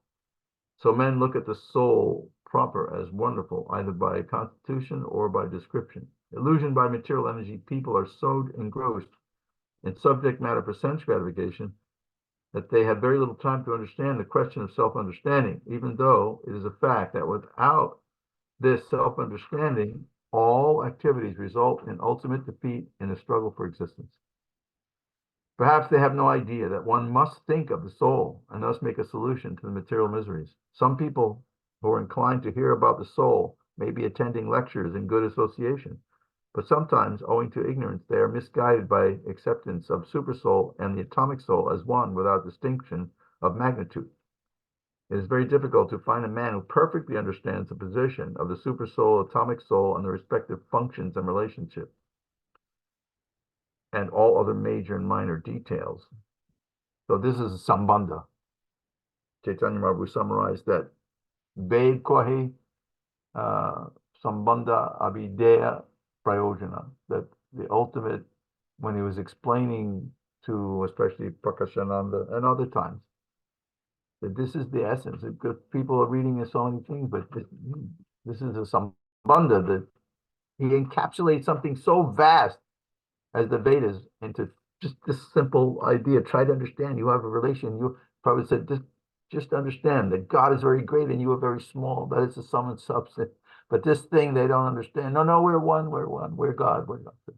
This is what Prabhupada's counteracting at every turn here. So the respective functions and relationships and all other major. It is still more difficult to find a man who has actually derived full benefit from knowledge of the soul. That's the prayojana, and able to describe the position of the soul in different aspects. But if somehow or other one is able to understand the subject matter of the soul, then one's life is successful. The easiest process for understanding the subject matter of self, however, is to accept the statements of the Gita spoken by the greatest authority, Krishna, without being deviated by other theories. It also requires a great deal of penance and sacrifice, either in this life or previous ones. Before one is able to accept Krishna as Supreme Personality of Godhead, Krishna can, however, be known as such by the causeless mercy of the pure devotee, and no other way. No other way. This reminds me of the verse at the end, the last verse in 1.5, 5th chapter of first canto. Narad Muni discussions with Vyasadeva. Prakyai dukkha muhur ardhatmanam nanyata. He says, babupsitam. Let's see. Can't remember the whole verse this second. But basically saying, please describe this knowledge. Vyasadeva is being told by Narada, his guru. Narada is not saying, hey, you're just a new bhakta, go and study Bhakti Shastri. He said, no, you're already in Samadhi. You already know this stuff. I only given a synopsis. You already know it. Because he had become depressed and he said, well, that's because, you compiled all these books, but what you need to give is the essence. And so he's telling him, Prakyahi dukkar muharadatmanam. Dukkara, he says, what you're going to explain, it will do good. Babupsitam, for the very learned persons and ardatmanam, even the ordinary persons who are suffering. Then he says, Nanyata, there's no other way. That's it. Finished. You explained Bhagavatam. That you haven't done. You explained it. Of course, you did a pretty good job. We're still reading it. Okay. No other way. So, Nasteva. Te nityam avadyoyam dehe sarvasya bharata tasmat sarvani bhutani natam shochitamasi. O descendant of Bharat, he who dwells in the body can never be slain. Therefore, you need not grieve for any living being. So it's already been said like 8, 10, 15 times. And again, he's stammering up because they're switching to a new subject. We talk about the argument. Now, let's consider your arguments about it. But you're a chuck. You should know there's no other thing in the fight. You need to fight. So he's kind of going to go a little bit off into concrete what's going on. Rather, this is more philosophical than the Lord now concludes this the chapter of instruction. He said to conclude the chapter. It's not really concluded the second chapter, but that part on the immutable spirit soul. In describing the immortal soul in various ways, Lord Krishna establishes the soul is immortal and the body is temporary. Therefore, Arjuna as a Kshatriya should not abandon his duty out of fear that his grandfather and teacher Bhishma and Drona will die in the battle. On the authority of Sri Krishna, one has to believe that there is a soul different from the material body. Not that there's no such thing as a soul or living symptoms develop at a certain stage of material maturity resulting from the interaction of chemical. Though the soul is immortal, violence is not encouraged, but at the same time, the time of war, it is not discouraged when there's actual need for it. That need must be justified in terms of the sanction of the Lord and not capriciously. All right, I did it. I finished those 10 chapters, 10 verses. Are we supposed to have more questions? Is the sound on?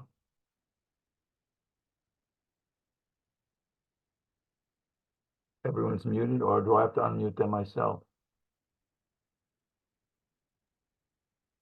Hare Krishna. You're unmuting them, Chandra? Or they unmute, or what?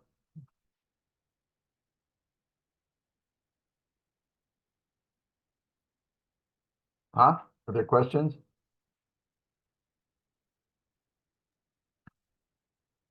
What's going on with the sound here? Well, we hear you. I hear you fine. I have no All right, I'm question. saying we only have 2 hours. They have 4 minutes left. I don't know what to do. Should I just twiddle my thumbs, or they have questions? If everyone is happy with because usually we take a little break, in the middle. So since we Oh, you didn't didn't tell me the standard. You didn't tell me nothing. I know, but no, this is no hard and fast rules. And you were on the roll, and I thought it's better that we just hear you directly. But I mean, we're done with the verses, and yeah, if anyone has questions, great. If not, then we can. Can we discuss? There's a subject that I wanted to discuss. Is it possible? All right. Yeah, this one. Sure. This one is doing on verse 3. Before just you finish, just out of for the other devotee, if other devotees want to log off in 2 minutes, you definitely, it's not offensive to do so. It's perfectly fine because it's we finished. Verse 3 in the second chapter, huh? I have to, as they say in India, I have to do this. I have to. Those from I think Lee like Sarkar, you understand what this means. I have to do this. I have to go to the bathroom. I'll be right back. Yeah. Okay. All right. Who's asking about verse 3? No, 223. 223. Oh, 23. Yeah. Okay. What was the idea? But this is like there was a question in the homework. We had to answer a question, and it had to do with the first sentence in the second paragraph. If you go to the second paragraph, Mayavadi cannot explain the soul came into existence simply by ignorance and consequently became covered by illusory. yes, that sentence, we were asked to explain that sentence because apparently it's something very important the Prabhupada revealed regarding the Mayavadi's thinking. So he was asking us to explain that sentence. So, okay, so it's a question. Did anyone answer it yet? That's not It's such an important thing. Somebody must have homework. answered it. Or what I would say about it. Yes, Prabhu, what would you say about it, please? The Mayavadi cannot explain how the individual soul came into existence simply by ignorance. Because the Mayavadi philosophy is that everything's one. We are, when we merge, katakas pratakas, like the air of the pot, when it's broken, it will merge with the totality of air. We say that too, but that we say about the body and the mundane, the air of the body, yes. But they are saying that happens to the soul. It just completely merges. And, but they have no explanation. It's true for how they come into being.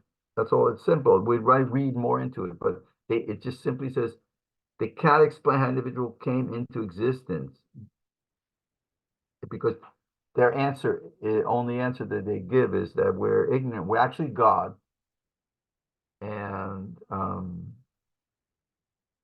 then when we're not ignorant, we're covered now. We're God that's covered in illusion.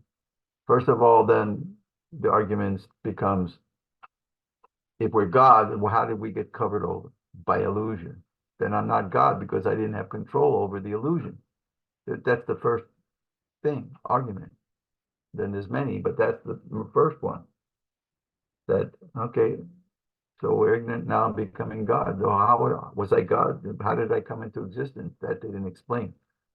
Was I God or not God? But they, but here it's explaining this whole section is that we don't come at any time into existence. That's true. They may say that also, that we'll realize that we are God. But what their default is, of course, they're saying that we'll merge with God. So I was mentioning that, I think in Majja 24, Chaitanya Mahaprabhu speaking with Sanatana Goswami, describing the different types of Mayavadis. Some of them want to merge completely with Krishna. Others want to merge with the effulgence. But there's a layering or different grades of Mayavadis. So the Mayavadis who want to, some of them, there's 3 layers of these Mayavadis that want to merge into the impersonal. Some of them are, they get a deity also. Kritva Bhagavatam is a quote from that Shankaracharya gives, that they quote, that Krishnadas Kaviraj quote, that they actually get a deity and worship the deity. They can never, in other words, even though they may want to merge with the deity, they still, their mind cannot be void. So they have to get a deity, even though they want to give up their personality. But after great trouble, is one of the verses in Tenkan, Arui Krichena Parampadam, they get somehow out of the material world, but still they end up falling down. Padam, they fall down. And in the beginning of the 12th chapter of the Gita, this is Arjuna asks, one more time, tell me which is better, to become an impersonal, worship you in the personal or the impersonal. And Krishna says, Kleshodikatarastesham avyakta saktache. Those who are asakta, attached to the avyakta, everything is miserable from beginning to end, because you're actually a person. Krishna is a person. You cannot give up your personhood. Therefore, he says, even if you try that system, it says, then you sarvabhuta hite rata te prapnuvanti. If a person does that, te prapnuvanti mam eva. Eventually, they're going to achieve me anyway, after great endeavor. And they have to sarvabhuta hite rata. They have to do good for all living entities. Sarvabhuta hite rata. Sarvabhutatma. They have to become dear to. My bodies are not dear to all living entities. No, they're not. They're not paraduka duki. No, Prahlad Maharaj says it. Prayena deva muni also vimukti kama. Deva mukti kama. They desire only their own liberation.